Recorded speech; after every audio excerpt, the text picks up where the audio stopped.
ನಮಸ್ಕಾರ. ಇವತ್ತಿನ ನಮ್ಮ ಚರ್ಚೆಯಲ್ಲಿ ಒಂದು ತುಂಬಾನೇ ಆಳವಾದ ವಿಷಯ ಇದೆ.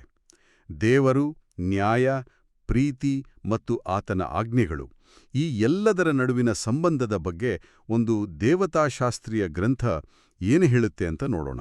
ಹೌದು, ನಮಗೆ ಸಿಕ್ಕಿರುವ ಮೂಲಗಳು ದೇವರು ತನ್ನ ನ್ಯಾಯವನ್ನು ಸಾಬೀತುಪಡಿಸ್ತಾನೆ ಅನ್ನೋ ಶೀರ್ಷಿಕೆಯ ಒಂದು ದಾಖಲೆಯಿಂದ ಬಂದಿವೆ. ಇದರಲ್ಲಿರುವ ವಾದಗಳು ತುಂಬಾ ಸಾಂದ್ರವಾಗಿವೆ, ತತ್ವಶಾಸ್ತ್ರೀಯವಾಗಿವೆ.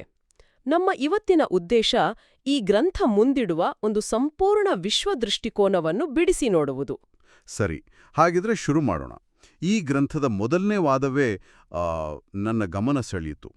ದೇವರ ಆಜ್ಞೆಯ ಮೌಲ್ಯ ಇದೆಯಲ್ಲ, ಅದು ದೇವರಿಗೆ ಸಮನಾಗಿದೆ ಅಂತ ಅದು ಹೇಳುತ್ತೆ. ಇದರ ಅರ್ಥವೇನು? ಅಂದ್ರೆ ಒಂದು ನಿಯಮ ಅದು ಎಷ್ಟೇ ಮುಖ್ಯವಾಗಿದ್ರೂ ಅದನ್ನು ಸೃಷ್ಟಿಸಿದ ದೇವರಿಗೆ ಸಮನಾಗೋಕ್ ಹೇಗೆ ಸಾಧ್ಯ? ಇದು ಈ ಇಡೀ ಚರ್ಚೆಯ ಅಡಿಗಲ್ಲು. ಇಲ್ಲಿ ಆಜ್ಞೆ ಅಂದ್ರೆ ಕೇವಲ ಒಂದು ಮಾಡಬೇಡ ಅಥವಾ ಮಾಡು ಅನ್ನೋ ನಿಯಮ ಅಲ್ಲ. ಈ ಗ್ರಂಥದ ಪ್ರಕಾರ ಅದು ದೇವರ ಸ್ವಭಾವದ, ಆತನ ಇಚ್ಛೆಯ ನೇರವಾದ ಅಭಿವ್ಯಕ್ತಿ. ಹಾಗಾಗಿ ಆ ಆಜ್ಞೆಯನ್ನು ಮುರಿಯುವುದು ಅಂದ್ರೆ ಕೇವಲ ಒಂದು ನಿಯಮವನ್ನು ಉಲ್ಲಂಘಿಸಿದ್ದಲ್ಲ, ಬದಲಿಗೆ ದೇವರ ಸ್ವಭಾವಕ್ಕೆ ವಿರುದ್ಧವಾಗಿ ನಡೆದಂತೆ. ಓಕೆ, ಅಂದ್ರೆ ಪಾಪದ ಗಂಭೀರ್ಯತೆಯನ್ನು ಅಳೆಯಲು ಆಜ್ಞೆಯ ಮೌಲ್ಯವನ್ನು ಒಂದು ಅಳತೆಗೋಲಾಗಿ ಇಡಲಾಗಿದೆ. ನಿಖರವಾಗಿ. ಮತ್ತು ಆ ಅಳತೆಗೋಲಿನ ಮೌಲ್ಯವನ್ನು ದೇವರು ತನ್ನಗೆ ಸಮನಾಗಿ ನಿಗದಿಪಡಿಸಿದ್ದಾನೆ. ಹಾಗಾಗಿ ಆಜ್ಞೆ ಮುರಿದಾಗ ಉಂಟಾದ ಸಾಲವನ್ನು ತೀರಿಸಲು ಆ ಆಜ್ಞೆಯ ಮೌಲ್ಯಕ್ಕೆ ಸಮನಾದ ಅಥವಾ ಅದಕ್ಕಿಂತ ಹೆಚ್ಚಿನ ಬೆಲೆಯನ್ನು ತೆರಬೇಕು. ಇದನ್ನೇ ನೀವು ಹೇಳಿದ ಹಾಗೆ ಒಂದು ರೀತಿಯ ಕಾಸ್ಮಿಕ್ ಅಕೌಂಟಿಂಗ್ ಅಥವಾ ಬ್ರಹ್ಮಾಂಡದ ಲೆಕ್ಕಾಚಾರ ವ್ಯವಸ್ಥೆ ಅಂತ ಕರೆಯಬಹುದು. ಒಂದು ನಿಮಿಷ, ಕಾಸ್ಮಿಕ್ ಅಕೌಂಟಿಂಗ್ ಅಂದ್ರೆ ನಾವು ಸಾಮಾನ್ಯವಾಗಿ ಯೋಚನೆ ಮಾಡೋ ಹಾಗೆ ತಪ್ಪು ಮಾಡಿದ್ರೆ ಕ್ಷಮೆ ಕೇಳಿದ್ರೆ ಮುಗೀತು ಅನ್ನೋ ಹಾಗಲ್ವೇ ಇದು? ಇದಕ್ಕೆ ಇಷ್ಟೊಂದು ಕಠಿಣವಾದ ಲೆಕ್ಕಾಚಾರದ ವಿಷಯವಾಗಿದೆ? ಹೌದು, ಇಲ್ಲಿನ ವಾದವೇ ಅದು. ಇದು ವೈಯಕ್ತಿಕ ಭಾವನೆಗಿಂತ ಬ್ರಹ್ಮಾಂಡದ ಒಂದು ಮೂಲಭೂತ ನಿಯಮದ ಉಲ್ಲಂಘನೆಯಂತೆ. ಹೇಗೆ ಅಂದ್ರೆ ಗುರುತ್ವಾಕರ್ಷಣೆಯ ನಿಯಮವನ್ನು ಮುರಿದು ನಾವು 10ನೇ ಮಡಿಯಿಂದ ಜಿಗಿದು ಕ್ಷಮಿಸಿ ಎಂದು ಹೇಳಿದ್ರೆ ಏನೂ ಆಗೋದಿಲ್ಲ. ಹೌದು, ಕೆಳಗೆ ಬೀಳಲೇಬೇಕು. ನಾವು ಕೆಳಗೆ ಬೀಳಲೇಬೇಕು. ಈ ಗ್ರಂಥದ ಪ್ರಕಾರ ದೇವರ ಆಜ್ಞೆಯೂ ಕೂಡ ಅಷ್ಟೇ ಮೂಲಭೂತವಾದ ಒಂದು ನೈತಿಕ ನಿಯಮ. ಅದನ್ನು ಮುರಿದ್ರೆ ಅದಕ್ಕೊಂದು ಪರಿಣಾಮ ಇದ್ದೇ ಇರ್ತದೆ. ಸರಿ, ಆ ಪರಿಣಾಮದ ಬೆಲೆಯನ್ನು ದೇವರು ತನಗೆ ಸಮನಾಗಿ ನಿಗದಿಪಡಿಸಿದ್ದಾನೆ ಅಂತ ಹೇಳಿದ್ರಿ. ಇಲ್ಲಿ ಗ್ರಂಥವು ತ್ರಿತ್ವದ ಎರಡನೇ ವ್ಯಕ್ತಿ ಎಂಬ ಪದವನ್ನು ಬಳಸ್ತದೆ. ಕೇಳುಗರಲ್ಲಿ ಎಲ್ಲರಿಗೂ ಇದರ ಹಿನ್ನೆಲೆ ಗೊತ್ತಿರ್ಲಿಕ್ಕಿಲ್ಲ. ಈ ಗ್ರಂಥದ ಪ್ರಕಾರ ಇದರ ಅರ್ಥವೇನು? ಒಳ್ಳೆಯ ಪ್ರಶ್ನೆ. ಕ್ರಿಶ್ಚಿಯನ್ ದೇವತಾಶಾಸ್ತ್ರದಲ್ಲಿ ತ್ರಿತ್ವ ಅಂದ್ರೆ ದೇವರು ಒಬ್ಬನೇ, ಆದ್ರೆ 3 ವ್ಯಕ್ತಿಗಳಲ್ಲಿ ಅಸ್ತಿತ್ವದಲ್ಲಿದ್ದಾನೆ: ತಂದೆ, ಮಗ ಅಂದ್ರೆ ಎರಡನೇ ವ್ಯಕ್ತಿ, ಮತ್ತು ಪವಿತ್ರಾತ್ಮ. ಈ ಗ್ರಂಥದ ಚೌಕಟ್ಟಿನಲ್ಲಿ ತ್ರಿತ್ವದ ಎರಡನೇ ವ್ಯಕ್ತಿ ಅಂದ್ರೆ ದೇವರೇ ತನ್ನ ಒಂದು ಅವಿಭಾಜ್ಯ ಅಂಗ, ತನ್ನದೇ ಸತ್ವ. ಹಾಗಾಗಿ ಆಜ್ಞೆಯ ಮೌಲ್ಯವನ್ನು ತ್ರಿತ್ವದ ಎರಡನೇ ವ್ಯಕ್ತಿಗೆ ಸಮನಾಗಿ ನಿಗದಿಪಡಿಸಲಾಗಿದೆ ಅಂದ್ರೆ ಆಜ್ಞೆಯ ಮೌಲ್ಯವು ದೇವರ ಸತ್ವಕ್ಕೆ ಸಮ. ಹೀಗಾಗಿ ಪಾಪದ ಬೆಲೆಯನ್ನು ತೆರಲು ತ್ರಿತ್ವದ ಎರಡನೆಯ ವ್ಯಕ್ತಿಯೇ ಪ್ರಾಯಶ್ಚಿತ್ತದ ಯಜ್ಞವಾದ್ರು ಅಂತ ಈ ಗ್ರಂಥ ಹೇಳ್ತದೆ. ಸಮನಾಗಲು ಸಾಧ್ಯವಿಲ್ಲ. ಹಾಗಾದ್ರೆ ಯಾರೂ ತಮ್ಮ ಸ್ವಂತ ಶಕ್ತಿಯಿಂದ ಆ ಪಾಪದ ಬೆಲೆಯನ್ನು ತತ್ತು ನ್ಯಾಯ ತೀರ್ಪಿನಿಂದ ಪಾರಾಗಲು ಸಾಧ್ಯವೇ ಇಲ್ಲ. ಇದೊಂದು ರೀತಿ ತಪ್ಪಿಸಿಕೊಳ್ಳಲು ಸಾಧ್ಯವೇ ಇಲ್ಲದ ಒಂದು ವ್ಯವಸ್ಥೆಯಂತೆ ಕಾಣಿಸ್ತಿದೆ. ಹೌದು, ಸೃಷ್ಟಿಜೀವಿಗಳ ದೃಷ್ಟಿಕೋನದಿಂದ ನೋಡಿದರೆ ಅದು ಮುರಿಯಲಾಗದ ಒಂದು ವ್ಯವಸ್ಥೆಯೇ. ಈ ಮಿತಿಯನ್ನು ಮೀರಬಲ್ಲ ಏಕೈಕ ಅಸ್ತಿತ್ವವೆಂದರೆ ಸೃಷ್ಟಿಕರ್ತ ದೇವರು ಮಾತ್ರ. ಆದ್ರೆ ಆತನೇ ಆಜ್ಞೆಯನ್ನು ನೀಡಿರೋದ್ರಿಂದ ಆತ ತನ್ನದೇ ನ್ಯಾಯವನ್ನು ಬದಿಗಿಡಲು ಸಾಧ್ಯವಿಲ್ಲ. ಇದೊಂದು ದೈವಿಕ ಸಂದಿಗ್ಧತೆಯನ್ನು ಸೃಷ್ಟಿಸುತ್ತದೆ. ಈ ಸಂದಿಗ್ಧತೆಗೆ ಪರಿಹಾರವಾಗಿ ಈ ಗ್ರಂಥವು ಆದಾಮ್ ಮತ್ತು ಸೈತಾನನ ಉದಾಹರಣೆಯನ್ನು ಕೊಡುತ್ತದೆ. ಇಬ್ಬರೂ ಪಾಪ ಮಾಡಿದವರೇ. ಆದರೂ ಪಶ್ಚಾತ್ತಾಪ ಪಡುವ ಆದಾಮನನ್ನು ದೇವರು ರಕ್ಷಿಸುತ್ತಾನೆ, ಆದರೆ ಸೈತಾನನನ್ನು ರಕ್ಷಿಸುವುದಿಲ್ಲ. ಇದು ಹೇಗೆ ನ್ಯಾಯಸಮ್ಮತವಾಗುತ್ತದೆ? ಒಬ್ಬರಿಗೆ ಒಂದು ನಿಯಮ, ಇನ್ನೊಬ್ಬರಿಗೆ ಇನ್ನೊಂದು ನಿಯಮ ಇದ್ದಾಗೆ ಕಾಣಿಸುವುದಲ್ಲವೇ? ಇಲ್ಲಿನ ಪ್ರಮುಖ ವ್ಯತ್ಯಾಸವು ಅವರು ಮಾಡಿದ ಪಾಪದ ಕ್ರಿಯೆಯಲ್ಲಿಲ್ಲ, ಬದಲಿಗೆ ಪಾಪದ ನಂತರದ ಅವರ ಮನೋಭಾವದಲ್ಲಿದೆ. ಈ ಗ್ರಂಥದ ಪ್ರಕಾರ ಆದಾಮನು ಪಶ್ಚಾತ್ತಾಪ ಪಡುತ್ತಾನೆ, ತನ್ನ ತಪ್ಪಿನಿಂದ ದೂರ ಸರಿಯಲು ಪ್ರಯತ್ನಿಸುತ್ತಾನೆ. ಆದರೆ ಸೈತಾನನು ಹಾಗೆ ಮಾಡುವುದಿಲ್ಲ, ಬದಲಿಗೆ ತನ್ನ ದಂಗೆಯನ್ನು ಮುಂದುವರಿಸುತ್ತಾನೆ. ಪ್ರಾಯಶ್ಚಿತ್ತದ ಯಜ್ಞವೂ ಲಭ್ಯವಿದೆ, ಆದರೆ ಅದನ್ನು ಸ್ವೀಕರಿಸಲು ಪಶ್ಚಾತ್ತಾಪ ಮತ್ತು ತ್ರಿತ್ವದ ಎರಡನೇ ವ್ಯಕ್ತಿಯ ಆಳ್ವಿಕೆಗೆ ಶರಣಾಗುವುದು ಕಡ್ಡಾಯ. ಆದರೆ ಇದು ಸ್ವಲ್ಪ ಅನುಕೂಲಕರವಾಗಿ ಕಾಣುವುದಿಲ್ಲವೇ? ಅಂದ್ರೆ ವ್ಯವಸ್ಥೆಯನ್ನು ದೇವರು ಸ್ಥಾಪಿಸಿದ, ಬೆಲೆಯನ್ನು ದೇವರು ನಿಗದಿಪಡಿಸಿದ ಮತ್ತು ಕ್ಷಮೆಯ ಷರತ್ತನ್ನು ದೇವರೇ ನಿರ್ಧರಿಸಿದ. ಹಾಗಾದರೆ ಸೈತಾನನಿಗೆ ಪಶ್ಚಾತ್ತಾಪ ಪಡುವ ಅವಕಾಶವೇ ಇರಲಿಲ್ಲವೇ? ಈ ಗ್ರಂಥವು ಇದನ್ನು ಹೇಗೆ ವಿವರಿಸುತ್ತದೆ? ಈ ಗ್ರಂಥದ ವಾದದ ಪ್ರಕಾರ ಅವಕಾಶವು ಎಲ್ಲರಿಗೂ ಇತ್ತು. ಪಶ್ಚಾತ್ತಾಪದ ಬಾಗಿಲು ತೆರೆದೇ ಇತ್ತು. ಆದ್ರೆ ಅದನ್ನು ಬಳಸಿಕೊಳ್ಳುವ ಅಥವಾ ತಿರಸ್ಕರಿಸುವ ಆಯ್ಕೆಯು ವ್ಯಕ್ತಿಗೆ ಸೇರಿದ್ದು. ಸೈತಾನನ ಸಮಸ್ಯೆಯು ಅವನು ತಪ್ಪು ಮಾಡಿದ್ದು ಮಾತ್ರವಲ್ಲ, ತನ್ನ ತಪ್ಪನ್ನು ಒಪ್ಪಿಕೊಳ್ಳಲು ನಿರಾಕರಿಸಿ ದೇವರಿಗೆ ವಿರುದ್ಧವಾಗಿ ನಿಲ್ಲುವುದನ್ನೇ ತನ್ನ ಅಸ್ತಿತ್ವದ ಗುರಿಯಾಗಿಸಿಕೊಂಡದ್ದು. ಹಾಗಾಗಿ ನ್ಯಾಯವು ಇಲ್ಲಿ ಕ್ರಿಯೆಯನ್ನು ಮಾತ್ರವಲ್ಲ, ನಿರಂತರವಾದ ಇಚ್ಛೆಯನ್ನು ಪರಿಗಣಿಸುತ್ತದೆ. ಹಾಗಾದ್ರೆ ಕ್ಷಮೆ ಎನ್ನುವುದು ಉಚಿತವಲ್ಲ, ಅದಕ್ಕೆ ಅಗಾಧವಾದ ಬೆಲೆ ತೆರಲಾಗಿದೆ ಮತ್ತು ಅದನ್ನು ಸ್ವೀಕರಿಸಲು ಪಶ್ಚಾತ್ತಾಪದ ಷರತ್ತಿದೆ. ಇಲ್ಲಿ ಒಂದು ವಾಕ್ಯವಿದೆ, ಆದಾಮನನ್ನು ಕ್ಷಮಿಸಲು ದೇವರು ಎಲ್ಲವನ್ನೂ ತ್ಯಜಿಸಿದನು. ಎಲ್ಲವನ್ನೂ ತ್ಯಜಿಸಿದನು ಎಂಬುದು ಬಹಳ ಶಕ್ತಿಯುತವಾದ ಮಾತು. ಹೌದು, ಇದು ಕೇವಲ ಒಂದು ಯಜ್ಞದ ಸಾಂಕೇತಿಕ ಚಿತ್ರಣವಲ್ಲ. ಈ ಗ್ರಂಥದ ಪ್ರಕಾರ ಇದು ದೈವತ್ವದೊಳಗೆ ನಡೆದ ಒಂದು ಅಗಾಧವಾದ ತ್ಯಾಗವನ್ನು ಸೂಚಿಸುತ್ತದೆ.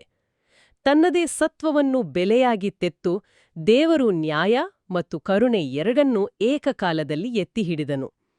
ಪಶ್ಚಾತ್ತಾಪ ಪಡುವವರನ್ನು ಕ್ಷಮಿಸಲು ಈ ತ್ಯಾಗವು ಆಧಾರವಾದರೆ, ಪಶ್ಚಾತ್ತಾಪ ಪಡದವರನ್ನು ಶಿಕ್ಷಿಸಲು ದೇವರ ನ್ಯಾಯವೂ ಆಧಾರವಾಗುತ್ತದೆ. ಹೀಗೆ ಎರಡೂ ಕ್ರಿಯೆಗಳು ನ್ಯಾಯಯುತವಾಗುತ್ತವೆ ಎಂಬುದು ಇಲ್ಲಿನ ತರ್ಕ. ಸರಿ, ಪಾಪ ಮತ್ತು ಪ್ರಾಯಶ್ಚಿತ್ತದ ಈ ಕಾಸ್ಮಿಕ್ ಅಕೌಂಟಿಂಗ್ ವ್ಯವಸ್ಥೆ ಒಂದು ರೀತಿ ಅರ್ಥವಾಗ್ತದೆ. ಆದರೆ ಮುಂದಿನ ಭಾಗದಲ್ಲಿ ಈ ಗ್ರಂಥವು ದೇವತಾಶಾಸ್ತ್ರದಿಂದ ಇದ್ದಕ್ಕಿದ್ದಂತೆ ಭೌತಶಾಸ್ತ್ರಕ್ಕೆ ಜಿಗಿಯುತ್ತದೆ. ಪ್ರೀತಿಗೂ ದೇಶಕಾಲಕ್ಕೂ ಏನು ಸಂಬಂಧ? ಇದು ಹೇಗೆ ಸಾಧ್ಯ? ಇದು ಈ ಗ್ರಂಥದ ಅತ್ಯಂತ ಆಳವಾದ ಮತ್ತು ತತ್ವಶಾಸ್ತ್ರೀಯ ಭಾಗ. ಇದರ ಪ್ರಕಾರ ದೇವರು ಪ್ರೀತಿಯಾಗಿದ್ದಾನೆ ಮತ್ತು ಆತ ದೇಶಕಾಲದ ಪರಿಕಲ್ಪನೆಗೂ ಮೀರಿದವನು. ನಾವು ಅನುಭವಿಸುವ ಈ ಬ್ರಹ್ಮಾಂಡ ಅಂದರೆ ದೇಶಕಾಲ ಆತನ ಪ್ರೀತಿಯನ್ನು ವ್ಯಕ್ತಪಡಿಸಲು ಮತ್ತು ಅನುಭವಿಸಲು ಸೃಷ್ಟಿಸಲಾದ ಒಂದು ವೇದಿಕೆ. ಮತ್ತು ಆ ವೇದಿಕೆಯಲ್ಲಿ ಪ್ರೀತಿಯು ಕಾರ್ಯನಿರ್ವಹಿಸುವ ನಿಯಮವೇ ಆಜ್ಞೆ. ಇದನ್ನ ಸ್ವಲ್ಪ ಸರಳವಾಗಿ ವಿವರಿಸಬಹುದೇ? ಇದು ತುಂಬಾ ಅಮೂರ್ತವಾಗಿದೆ. ಸಂಗೀತದ ಸ್ವರಗಳೂ ಬೇಕು, ಗಾಳಿಯಲ್ಲಿ ಅಲೆಗಳೂ ಬೇಕು. ಇಲ್ಲಿ ದೇಶಕಾಲ ಎನ್ನುವುದು ಆ ಸಂಗೀತ ಕಚೇರಿಯ ವೇದಿಕೆ ಇದ್ದಂತೆ, ಮತ್ತು ಆಜ್ಞೆ ಎನ್ನುವುದು ಆ ಸಂಗೀತವನ್ನು ವ್ಯಕ್ತಪಡಿಸುವ ಎಲ್ಲರೂ ಅರ್ಥಮಾಡಿಕೊಳ್ಳಬಲ್ಲ ಸ್ವರಗಳ ನಿಯಮಗಳಿದ್ದಂತೆ. ಆ ನಿಯಮಗಳನ್ನು ಪಾಲಿಸಿದರೆ ಸುಂದರ ಸಂಗೀತ ಸೃಷ್ಟಿಯಾಗ್ತದೆ, ಪಾಲಿಸಿದ್ದಿದ್ದರೆ ಅಪಸ್ವರ ಉಂಟಾಗ್ತದೆ. ಅದ್ಭುತವಾದ ಹೋಲಿಕೆ. ಅಂದ್ರೆ ಪ್ರೀತಿಗಾಗಿ ದೇಶಕಾಲ ಅಸ್ತಿತ್ವದಲ್ಲಿದೆ ಹೊರತು ದೇಶಕಾಲಕ್ಕಾಗಿ ಪ್ರೀತಿಯಲ್ಲ. ದೇಶಕಾಲವು ನಾಶವಾಗಬಹುದು, ಆದರೆ ಪ್ರೀತಿ ಶಾಶ್ವತ ಎಂದು ಈ ಗ್ರಂಥ ಹೇಳುತ್ತದೆ. ಇದರ ಪರಿಣಾಮವನ್ನು ಯೋಚಿಸಿದರೆ ನಮ್ಮ ಅಸ್ತಿತ್ವದ ಬಗ್ಗೆ ಪ್ರಶ್ನೆಗಳು ಮೂಡ್ತವೆ. ಹೌದು, ಅದರ ಪರಿಣಾಮ ಬಹಳ ತೀವ್ರವಾದದ್ದು. ಪ್ರೀತಿಯೇ ಬ್ರಹ್ಮಾಂಡದ ಮೂಲಭೂತ ನಿಯಮವಾಗಿದ್ದರೆ ಆ ನಿಯಮದಿಂದ ಹೊರಗುಳಿಯುವುದಕ್ಕೆ ಅಸ್ತಿತ್ವದ ಹಕ್ಕೇ ಇಲ್ಲ ಎಂಬ ತೀರ್ಮಾನಕ್ಕೆ ಈ ಗ್ರಂಥ ಬರ್ತದೆ. ನಾನು ಈ ಭಾಗವನ್ನು ಓದಿದಾಗ ಪ್ರೀತಿಯಿಂದ ದೂರ ಸರಿದ ಸೃಷ್ಟಿಜೀವಿಗೆ ಅಸ್ತಿತ್ವದಲ್ಲಿಡಲು ಯಾವುದೇ ಮೌಲ್ಯವಿಲ್ಲ ಎಂಬ ವಾಕ್ಯ ನಿಜಕ್ಕೂ ನನ್ನನ್ನು ತಲ್ಲಣಗೊಳಿಸಿತು. ಇದು ತುಂಬ ಕಠಿಣವಾಗಿ ಧ್ವನಿಸುತ್ತದೆ. ಇದರ ಅರ್ಥ ಅಸ್ತಿತ್ವವೇ ಒಂದು ಷರತುಬದ್ಧ ಕೊಡುಗೆ ಅಂತನಾ? ಈ ವಿಶ್ವದೃಷ್ಟಿಕೋನದಲ್ಲಿ ಹೌದು, ಅಸ್ತಿತ್ವಕ್ಕೆ ಒಂದು ಉದ್ದೇಶವಿದೆ. ಆ ಉದ್ದೇಶವೇ ತ್ರಿತ್ವದ ಎರಡನೇ ವ್ಯಕ್ತಿಯ ಆಳ್ವಿಕೆಯಡಿಯಲ್ಲಿ ಪ್ರೀತಿಯೊಂದಿಗೆ ಸಾಮರಸ್ಯದಿಂದ ಇರುವುದು. ಈ ಉದ್ದೇಶಕ್ಕೆ ಹೊಂದಿಕೊಳ್ಳದ ಯಾವುದನ್ನೇ ಆಗಿರಲಿ, ಅದು ವ್ಯಕ್ತಿಯಾಗಿರಲಿ ಅಥವಾ ವ್ಯವಸ್ಥೆಯಾಗಿರಲಿ, ಅಂತಿಮವಾಗಿ ಬೆಂಕಿಯ ಕೆರೆಯಲ್ಲಿ ಸುಟ್ಟು ನಾಶ ಮಾಡಲಾಗುವುದು ಎಂದು ಹೇಳಲಾಗಿದೆ. ಇಲ್ಲಿ ನಾಶ ಎನ್ನುವುದು ಕೇವಲ ಶಿಕ್ಷೆಯಲ್ಲ, ಬದಲಿಗೆ ಬ್ರಹ್ಮಾಂಡದ ಮೂಲ ಉದ್ದೇಶಕ್ಕೆ ಹೊಂದಿಕೆಯಾಗದ ಒಂದು ಅಪಸ್ವರದಂತಹ ಅಂಶವನ್ನು ತೆಗೆದುಹಾಕುವ ಒಂದು ಪ್ರಕ್ರಿಯೆಯಾಗಿ ಚಿತ್ರಿಸಲಾಗಿದೆ. ಇದು ನಮ್ಮನ್ನು ಮುಂದಿನ ಪ್ರಶ್ನೆಗೆ ತರುತ್ತದೆ. ಇದು ಒಂದು ರೀತಿಯ ವಿರೋಧಾಭಾಸದಂತೆ ಕೇಳಿಸುತ್ತೆ. ಇದೇ ಗ್ರಂಥವು ಆಜ್ಞೆಯು ಜೀವಿಗಳ ಸಂತೋಷಕ್ಕಾಗಿ ಇದೆ ಎಂದು ಹೇಳುತ್ತದೆ, ಆದರೆ ಅದೇ ಆಜ್ಞೆಯು ಸಾವನ್ನೂ ತರುತ್ತದೆ ಅಂತಲೂ ಹೇಳುತ್ತದೆ. ಸಂತೋಷಕ್ಕಾಗಿ ಇರುವ ನಿಯಮವೇ ಸಾವಿಗೆ ಕಾರಣವಾಗುವುದು ಹೇಗೆ? ಇಲ್ಲಿ ಆಜ್ಞೆಯ ದ್ವಂದ್ವ ಸ್ವಭಾವವನ್ನು ಪ್ರಸ್ತುತಪಡಿಸಲಾಗಿದೆ.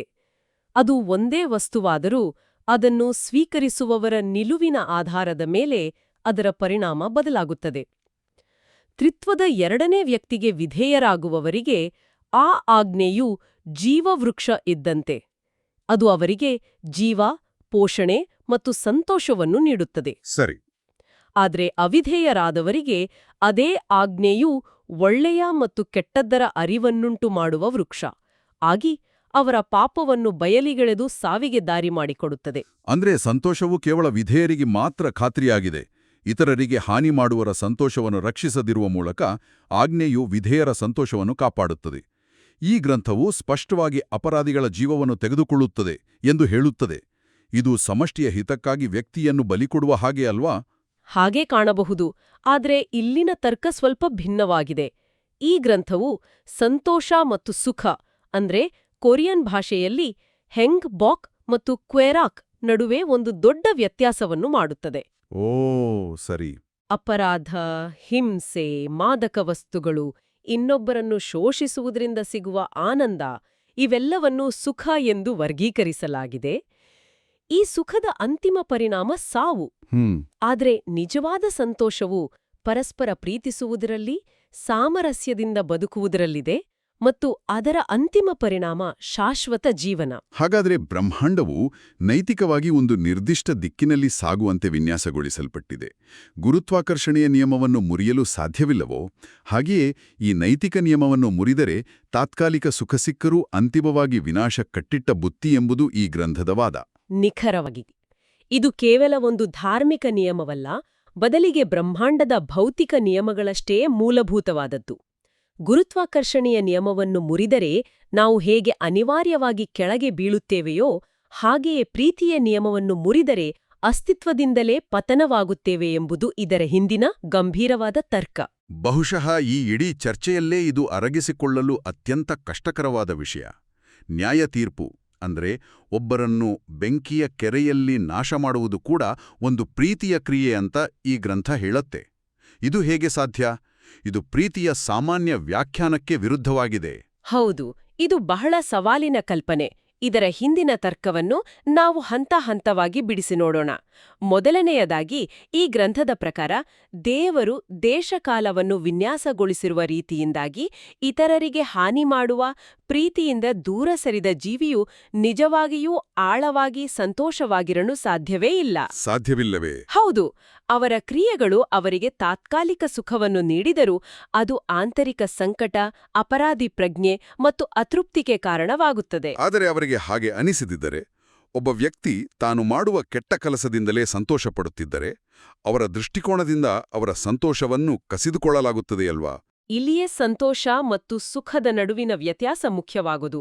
ಈ ಗ್ರಂಥದ ಪ್ರಕಾರ ಅಂಥ ಸುಖವು ಒಂದು ರೀತಿಯ ಕ್ಯಾನ್ಸರ್ ಇದ್ದಂತೆ. ಅದು ಬೆಳೆದಂತೆ ಅದು ವ್ಯಕ್ತಿಯನ್ನೂ ಒಳಗಿನಿಂದಲೇ ನಾಶ ಮಾಡುತ್ತದೆ ಮತ್ತು ಸುತ್ತಮುತ್ತಲಿನವರಿಗೂ ಹರಡುತ್ತದೆ. ಇದು ಎರಡನೇ ಅಂಶಕ್ಕೆ ನಮ್ಮನ್ನು ತರುತ್ತದೆ. ಪಾಪದಗಿ ಮುಂದುವರಿಯುವುದು ಕೇವಲ ಪಾಪಿಗೆ ಮಾತ್ರವಲ್ಲ, ಅವನಿಂದ ಬಾಧಿತರಾದ ಎಲ್ಲರಿಗೂ ನಿರಂತರ ಸಂಕಟವನ್ನು ತರುತ್ತದೆ. ಇದು ಒಂದು ಅಂತ್ಯವಿಲ್ಲದ ನೋವಿನ ಚಕ್ರವನ್ನು ಸೃಷ್ಟಿಸುತ್ತದೆ. ಸರಿ. ಹಾಗಾದ್ರೆ ಮೂರನೇ ಅಂಶ, ಪಶ್ಚಾತ್ತಾಪ ಪಡಲು ನಿರಾಕರಿಸಿದಾಗ ಏನಾಗುತ್ತದೆ? ಪಾಪಿಯು ಪಶ್ಚಾತ್ತಾಪ ಪಡಲು ನಿರಾಕರಿಸಿದರೆ, ಅಂದ್ರೆ ಆ ಕ್ಯಾನ್ಸರ್ಗೆ ಚಿಕಿತ್ಸೆ ಪಡೆಯಲು ಒಪ್ಪದಿದ್ದರೆ, ಅವನನ್ನು ಹಾಗೆಯೇ ಬದುಕಲು ಬಿಡುವುದು ಅವನ ಸಂಕಟವನ್ನು ಶಾಶ್ವತಗೊಳಿಸಿದಂತೆ. ಅವನು ಬದುಕಿರುವವರೆಗೂ ಅವನು ತನಗೂ ಇತರಿಗೂ ನೋವುಂಟು ಮಾಡುತ್ತಲೇ ಇರುತ್ತಾನೆ.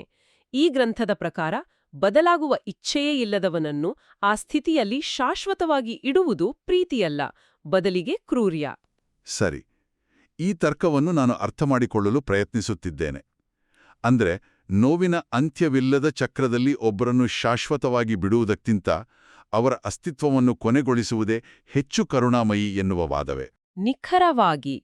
ಆದ್ದರಿಂದ ಅಂತಿಮವಾಗಿ ಪಾಪಿಯ ಅಸ್ತಿತ್ವವನ್ನು ಕೊನೆಗೊಳಿಸುವ ನ್ಯಾಯ ತೀರ್ಪನ್ನು ಒಂದು ಕಠಿಣವಾದರೂ ಅಂತಿಮ ಪ್ರೀತಿಯ ಕ್ರಿಯೆಯಾಗಿ ಪ್ರಸ್ತುತಪಡಿಸಲಾಗಿದೆ. ಇದು ಎರಡು ಉದ್ದೇಶಗಳನ್ನು ಪೂರೈಸುತ್ತದೆ. ಒಂದು, ಪಾಪಿಯ ಸ್ವಂತ ಸಂಕಟವನ್ನು ಕೊನೆಗೊಳಿಸುತ್ತದೆ. ಎರಡು, ಉಳಿದ ಸೃಷ್ಟಿಯನ್ನು ಅವನಿಂದ ಉಂಟಾಗುವ ಹಾನಿಯಿಂದ ಶಾಶ್ವತವಾಗಿ ರಕ್ಷಿಸುತ್ತದೆ. ಶಸ್ತ್ರಚಿಕಿತ್ಸಕ ಕ್ಯಾನ್ಸರ್ ಗಡ್ಡೆಯನ್ನು ತೆಗೆದುಹಾಕುವಾಗ ಆ ಗಡ್ಡೆಯ ದೃಷ್ಟಿಯಿಂದ ಅದು ವಿನಾಶ, ಆದರೆ ಇಡೀ ದೇಹದ ದೃಷ್ಟಿಯಿಂದ ಅದು ಬದುಕಿಸುವ ಪ್ರೀತಿಯ ಕ್ರಿಯೆ. ಇಲ್ಲಿನ ವಾದವು ಹಾಗೆಯೇ. ಒಂದು ಕ್ಷಣ ನಿಲ್ಲಿಸೋಣ. ಇದು ತುಂಬಾ ದೊಡ್ಡ ವಿಷಯ. ಅಂದ್ರೆ ಬ್ರಹ್ಮಾಂಡದ ಮೂಲ ಉದ್ದೇಶವೇ ಪ್ರೀತಿ ಮತ್ತು ಅದಕ್ಕೆ ಹೊಂದಿಕೊಳ್ಳದ ಯಾವುದಕ್ಕೂ ಅಸ್ತಿತ್ವದ ಹಕ್ಕಿಲ್ಲ. ಇದು ನಮ್ಮ ದೈನಂದಿನ ಜೀವನದ ಬಗ್ಗೆ ನಾವು ಯೋಚಿಸುವ ರೀತಿಯನ್ನೇ ಬದಲಾಯಿಸುವಂಥ ಮಾತು. ಒಟ್ಟಾರೆಯಾಗಿ ಇವತ್ತಿನ ಈ ಚರ್ಚೆಯಲ್ಲಿ ನಾವೊಂದು ಅತ್ಯಂತ ಸಂಕೀರ್ಣವಾದ ವಿಶ್ವ ದೃಷ್ಟಿಕೋನವನ್ನು ನೋಡಿದ್ದೇವೆ. ದೇವರಿಗೆ ಸಮಾನವಾದ ಆಜ್ಞೆಯ ಮೌಲ್ಯ, ಪ್ರಾಯಶ್ಚಿತ್ತದ ಕಾಸ್ಮಿಕ್ ಅಕೌಂಟಿಂಗ್, ಪ್ರೀತಿ ಮತ್ತು ದೇಶಕಾಲದ ನಡುವಿನ ಸಂಬಂಧ, ಮತ್ತು ಅಂತಿಮವಾಗಿ ನ್ಯಾಯತೀರ್ಪನ್ನು ಪ್ರೀತಿಯ ಒಂದು ತೀವ್ರ ರೂಪವೆಂದು ಪರಿಗಣಿಸುವ ಸವಾಲಿನ ಕಲ್ಪನೆಯನ್ನು ಪರಿಶೀಲಿಸಿದ್ದೇವೆ. ಕೊನೆಯದಾಗಿ ಒಂದು ಚಿಂತನೆಗೆ ಹಚ್ಚುವ ಆಲೋಚನೆ.